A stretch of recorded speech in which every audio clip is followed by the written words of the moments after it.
Welcome to Real Vermont News. Today, we're looking into some terrible statistics about Vermont's 2020 state budget.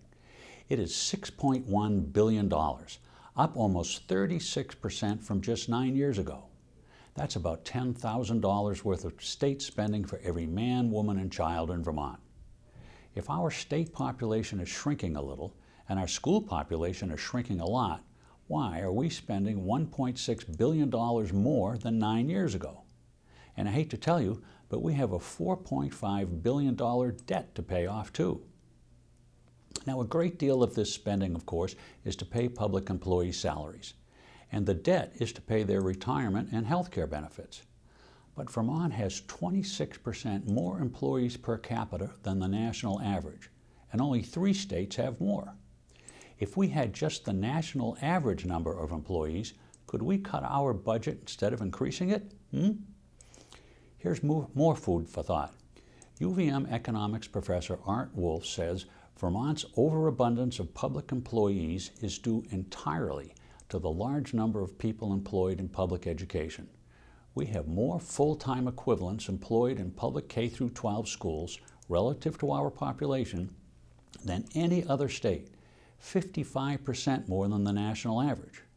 And for that, we can thank the NEA, the so-called teachers union, which now represents way more employees than just the teachers and makes it nearly impossible to eliminate any of them.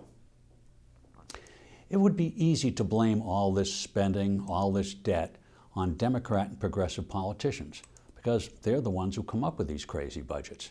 They're the ones who kowtow to the NEA.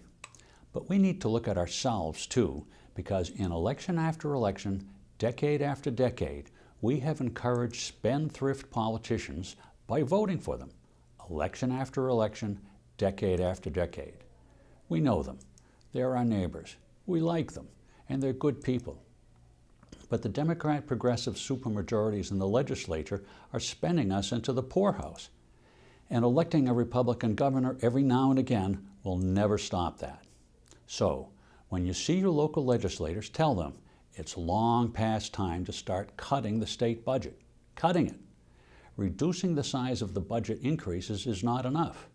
Cutting the increases is why we're in financial trouble.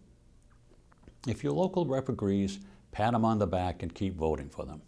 If they start to make excuses, don't bother argue, because many politicians just don't get it.